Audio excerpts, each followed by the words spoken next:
तो फ्रेंड्स, कैसे हैं आप लोग। आज के इस वीडियो के माध्यम से स्टूडेंट को मैं बताऊंगा कि कंपनी में जो है यदि आप जाते हैं फ्रेशर्स के तौर पे तो आपका इंटरव्यू कैसा होता है।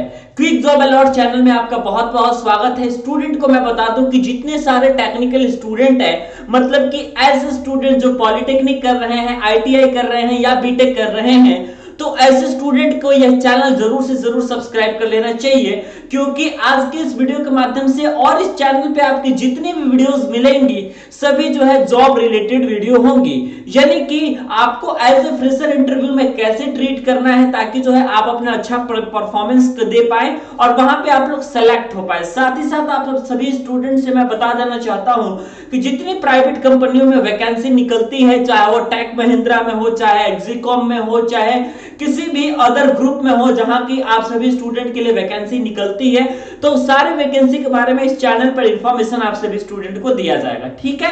सबसे पहली बात दोस्तों, यदि कोई फ्रेशर जाता है किसी कंपनी में जॉब पर्पस से, तो उसको दोस्तों सबसे पहले सेल्फ इंट्रोडक्शन से स्टार्ट करना पड़ता है। यानी कि जो आपके एचआर होते हैं, मैं अपना पर्सनल इंटरव्यू भी शेयर करूंगा कि मुझसे क्या क्या चीजें पूछी गई थी। ठीक है। तो सबसे पहले आपको सेल्फ इंट्रोडक्शन पूछा जाता है आपसे कि आपका सेल्फ इंट्रोडक्शन आप अपना बताइए। उसमें आपको क्या करना है दोस्तों, सिंपल एक इंट्रोडक्शन देना है, क्योंकि आपको जो है क्वेश्चन जब भी स्टार्ट होगा दोस्तों तो वो आपका कुछ टेक्निकल से होगा और कुछ आपके जॉब रिलेटेड भी क्वेश्चन होंगे। ठीक है।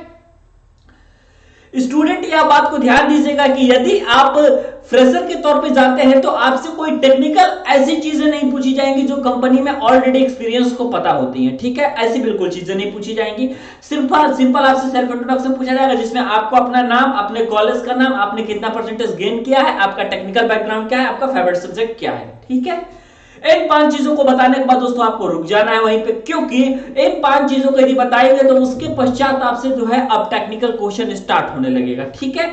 उसके पहले आप सभी स्टूडेंट के लिए एक एचआर राउंड होता है, जिसमें आप सभी स्टूडेंट से कुछ क्वेश्चन पूछे जाते हैं। जैसे कि मुझसे पूछा गया था कि आपने डिप्लोमा अपना कहां से किया है, आपका परसेंटेज क्या है, आपका फेवरेट सब्जेक्ट क्या है। ठीक है। और फेवरेट सब्जेक्ट पूछे जाने के बाद जो है उसी फेवरेट सब्जेक्ट से मेरा जो है क्वेश्चन ऑलरेडी सारी चीजें हुई थी जो क्वेश्चन पूछा गया था। ठीक है।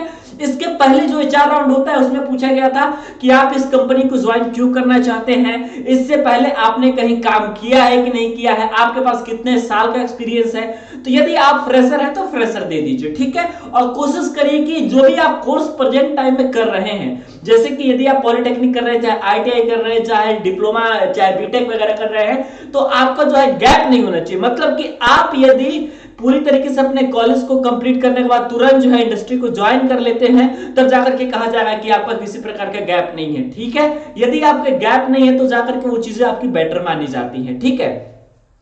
तो आप इस कंपनी को ज्वाइन क्यों करना चाहते हैं दोस्तों, और आप आज से 5 साल बाद अपने आप को इस कंपनी में किस पोजीशन पर देखना चाहते हैं। ठीक है। और या ये सारी चीजें आपसे पूछी जाती है। और इसके अलावा यदि आपको नाइट ड्यूटी अगर कराई जाती है तो इसमें कोई प्रॉब्लम तो नहीं है। वैसे फ्रेशर्स को बहुत ही कम तौर पे ऐसा रखा जाता है नाइट ड्यूटी में, लेकिन स्टूडेंट को बता दूं कि ऐसे पूछा जाता है कि मतलब इन केस यदि कोई परिस्थिति आ जाती है कि कोई कंपनी के एम्प्लॉय कहीं चले जाते हैं, तो ऐसे में जो है स्टूडेंट को नाइट ड्यूटी भी करनी पड़ती है। तो क्या आप नाइट ड्यूटी करने के लिए कंफर्टेबल हैं? इतनी सैलरी में आप कर पाएंगे या नहीं कर पाएंगे? एटलीस्ट आप छोड़ के तो नहीं जाएंगे, क्योंकि ऐसा होता है कि अच्छे अच्छे पोजीशन पे स्टूडेंट को हायर कर लिया जाता है और स्टूडेंट जो है वो नौकरी नहीं करना चाहता, वो स्टूडेंट जो अपने घर को चले जाते हैं। तो ऐसे में दोस्तों बहुत ही नुकसान होता है कंपनी का। तो इसलिए कंपनी में पहले से ही सारी चीजों को क्लियर कर लिया जाता है। ठीक है।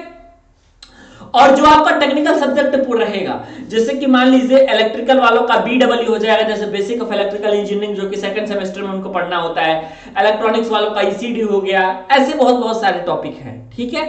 तो उसमें के जितने भी आपके बेसिक बनेंगे, जैसे सिविल का बेसिक हो गया, मैकेनिकल का बेसिक हो गया, इलेक्ट्रिकल का, इलेक्ट्रॉनिक्स का, जो भी आपका ट्रेड है, उस ट्रेड के बेसिक जो सब्जेक्ट हैं उन सभी बेसिक सब्जेक्ट को अच्छे तरीके से प्रिपेयर कर लीजिए, क्योंकि क्वेश्चन आपसे बहुत ज्यादा डीपली में नहीं पूछा जाएगा, सिर्फ और सिर्फ आपके बेसिक से पूछे जाएंगे यदि आप कंपनी में जाते हैं इंटरव्यू के लिए तो। लेकिन कुछ कंडीशन ऐसी होती है कि स्टूडेंट के कॉलेज में ही कंपनी आ जाती है कैंपस प्लेसमेंट के लिए, तो उसका अलग राउंड होता है, मतलब कि वो चाहे तो पहले रिटेन ले सकती है, उसके बाद जो आपका पर्सनल इंटरव्यू ले सकती है, वाइवा ले सकती है, या फिर केवल वाइवा के आधार पर भी सिलेक्शन होता है। डिपेंड करता है कि कंपनी कैसी है, सैलरी पैकेज वो कैसी दे रही है, ठीक है। तो स्टूडेंट को ये सारी बातों की जानकारी होनी चाहिए।